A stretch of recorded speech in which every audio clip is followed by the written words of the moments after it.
नीतीश कुमार बिहार के मुख्यमंत्री press conference कर रहे हैं, सीधे वहां आपको लिए चलते हैं।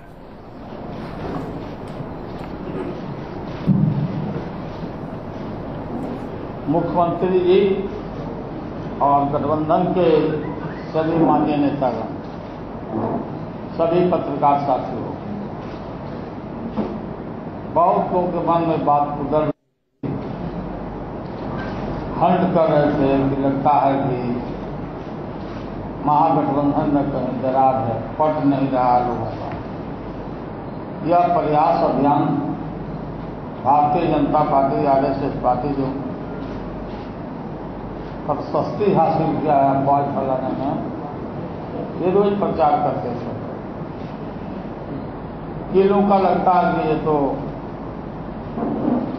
जनता दल परिवार और कांग्रेस पार्टी के साथ जो सहमति बनी, लगता है कि तो सीट उठ नहीं बांट पाएंगे, खान नहीं होंगे, लगता है खटास है सब।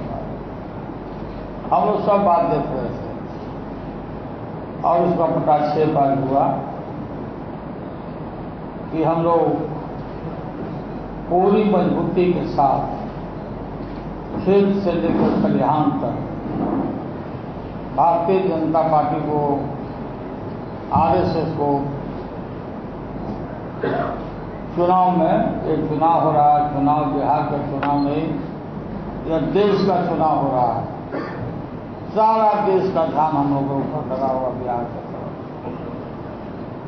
तो हम एक हो करके और एकता का संदेश पूरे गांव में सब जगह चला गया है, सब जगह एक एक कार्यकर्ता के बीच में, चाहे जेडीयू हो, कांग्रेस पार्टी हो, एनसीपी हो, समाजवादी पार्टी हो, आरजेडी हो।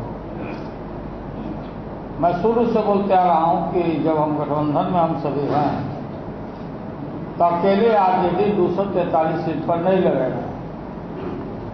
ये भी साथ हम लोग बोलते आ रहे हैं, आज भी बोल रहे हैं कि अकेले जेडीयू 243 सीट पर नहीं लड़ेगा, कांग्रेस पार्टी नहीं, और भी जो साथी हैं। तो हमको बड़े गोल की प्राप्ति के लिए आशीष और कमल फोर्सेस से देश को निजात दिलाने के लिए हमको बहुत तरह का पीछे हटके सबको एकोमोडेट करके हमको चलना पड़ेगा। नीतीश जी में, हम लोगों में, सब लोगों में सहमति होगी 66 सीट, फिर कांग्रेस के लोगों को, कांग्रेस को 40 सीट, 3 सीट और सीट जरूरत पड़ेगा तो सब बात होगी इसमें। तो सबसे पहले गांधी मैदान, ऐतिहासिक मैदान में जितना भी रैली हुआ है, रैली जो नरेंद्र मोदी जी का रैली हुआ, फुहर रैली, फुहर भाषा, फुहर बातों का इस्तेमाल उन्होंने किया, तो उसका इकट्ठे जवाब हम लोग गांधी मैदान में देंगे 23 तारीख को। और हम लोग अपील करते हैं सब लोगों से, कार्यकर्ताओं से, लोगों से, विषय चोट सोनार का एक चोट मारेंगे हम लोग लोहार का, मतलब इस रैली के माध्यम से। स्वाभिमान रैली का नाम क्यों रखा गया? बिहार का जो अपमान किया देश का प्रधानमंत्री नीतीश कुमार, अकेले नीतीश कुमार नहीं, बिहार के चीफ मिनिस्टर हैं, कस्टोडियन है, कोई भी रहेगा, तो जिस तरह से अपमानित किया देश का प्रधानमंत्री, तो उनको भी बिहार की जनता वोट में उनको सबक सिखाएगी कि बिहार को समझो कि बिहार क्या काम इकट्ठा हुए हैं, मुझे बोलिए। और रैली के बाद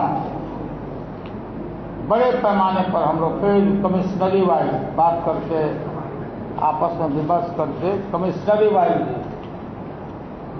कार्यकर्ताओं का रैली सब करके हम लोग, तो इस समय भी अब कम है, तो इस काम में हम लोग लगे हैं। और आप लोगों को भी क्लियर कर देना चाहते हैं, हम स्पष्ट कर देना चाहते हैं कि जहां भी किसी तरह का कोई मतभेद पैदा करने का कोशिश करेगा तो नीतीश कुमार जी और लालू यादव एम्पावर है, हम बैठते हुए समस्या का समाधान करेंगे ऐसा मैं नहीं समझता हूँ कहीं कोई बातें आएगी हम लोग के सामने और भाजपा को धूल चटाएंगे हम लोग। इनको हम लोग जानते हैं भाजपा को क्या क्या बोली, क्या क्या बात, क्या सब बोल रहा है सब जगह। अरे क्या काम किया, क्या वादा किया, कैसे पलट गए, गिरगिट की तरफ पकड़ गए, ये बताना चाहिए। तो हम बिहार में आके गाली गलौज इस तरह का भाषा का इस्तेमाल कर रहे हैं। तो हम लोग एक हैं, एक रहेंगे और खाली पाव भाजपा को, आरएसएस को नागपुर पहुंचवा देंगे। ये बिहार की जनता तय कर चुके हैं और हम लोग चले समझना। धन्यवाद। अब आदरणीय सीपी जोशी जी।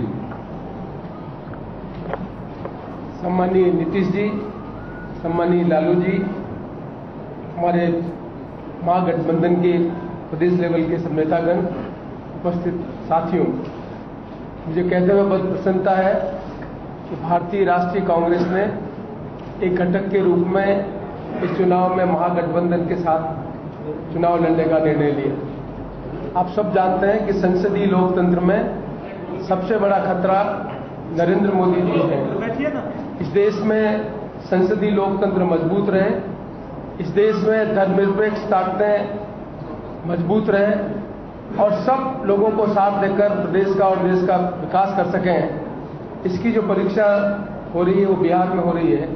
उस परीक्षा में भारतीय राष्ट्रीय कांग्रेस, जनता दल और राष्ट्रीय जनता दल के साथ मिलकर अपनी भूमिका का निर्वहन करेगी और एक प्रभावशाली गठबंधन के रूप में हम चुनाव में बिहार के सभी वासियों से अपील करना चाहते हैं कि संसदीय लोकतंत्र में तानाशाही प्रवृत्ति आगे नहीं बढ़े, उसको रोकने के लिए हम सब मिलजुल कर इस महागठबंधन को ताकत दें और मुझे पूरा विश्वास है कि ये महागठबंधन विजय रहेगा। और महागठबंधन की जो प्रथम रैली 30 तारीख को गांधी मैदान में होगी, उसमें कांग्रेस